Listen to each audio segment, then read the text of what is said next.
Alors, pour les bords, l'os coxal présente à décrire 4 bords. Le bord supérieur crête iliaque, il commence par l'épine iliaque antéro-supérieur, qui est un repère très important pour un technicien de radiologie. Pourquoi? Parce qu'il est palpable. Vous pouvez le palper sur vous-même.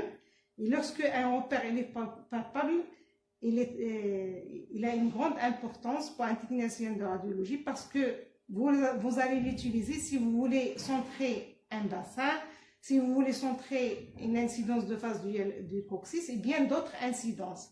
Donc, centrer, c'est-à-dire faire de telle sorte que vous n'allez pas couper une partie de la région radiographiée, le bassin, le sacrum, et avoir cette région au milieu du film. Puis, il y a la crête iliaque proprement dite. La crête iliaque proprement dite, elle est sous forme de dodane. Qui dit dodane dit une lèvre. Qui dit dodane dit 2 lèvres. Une lèvre interne et une lèvre externe. Et aussi, on a la crête iliaque. Vous pouvez aussi vous la palper sur votre os coxal. Il est aussi un repère très important puisqu'il est palpable pour un technicien de radiologie. Et puis, le bord supérieur aux crêtes iliaques se termine par l'épine iliaque postéro-supérieure. Pour les initiales, au lieu de A, c'est P. Je vais corriger, je vais vous envoyer ce PDF que j'ai modifié par rapport au PDF que je vous ai déjà envoyé. Donc, vous écrasez l'ancien et il faut prendre en considération comme référence celui-là.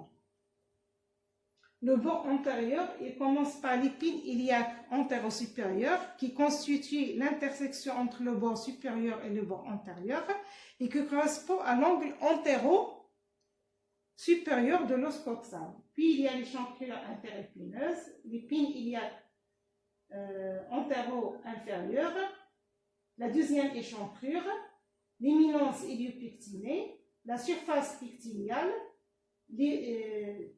l'épine du pubis et le bord antérieur se termine par la surface inguinale qui correspond à l'angle antéro-inférieur de l'os coxal. Le bord postérieur commence par l'épine iliaque postéro-supérieure, une petite échancrure, l'échancrure interépineuse, l'épine iliaque postéro-inférieure, la grande échancrure sciatique qui nous a permis de faire la mise en place, l'épine sciatique, la petite échancrure sciatique, il se termine par la tubérosité ischiotique qui correspond à l'angle postéro-inférieur de l'os coxal.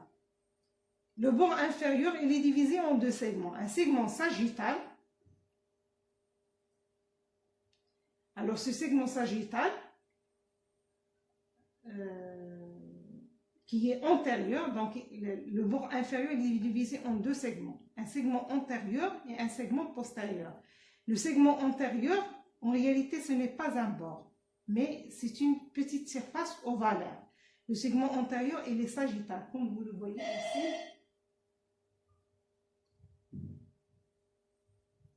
Il est sagittal.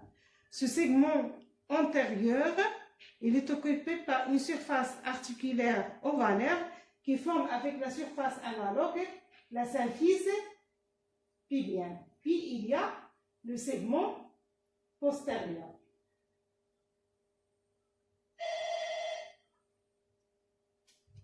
Structure et ossification. Alors, comme l'os coxal, c'est un os plat, donc comme vous le savez, les os plats sont formés par 2 lames de tissu compact entourant une couche plus ou moins épaisse d'un tissu spongieux. C'est comme la structure de tous les os plats. L'ossification, alors comme on a déjà dit que l'os coxal il est formé primitivement avant l'âge adulte de 3 os. Donc, logiquement, il doit y avoir 3 points primitifs et plusieurs points complémentaires qui vont donner les différentes structures qu'on a déjà vues. Au niveau des cotules, les branches cartilagineuses séparant les 3 noyaux sont à la naissance disposées en forme de Y qu'on a déjà vu sur un schéma. Alors, merci de votre attention. N'hésitez pas à poser des questions. j'ai fait mon possible pour faire comme si j'étais devant vous en classe. Cette science de cours magistral va être suivie d'une science de TP et vous pouvez poser les questions que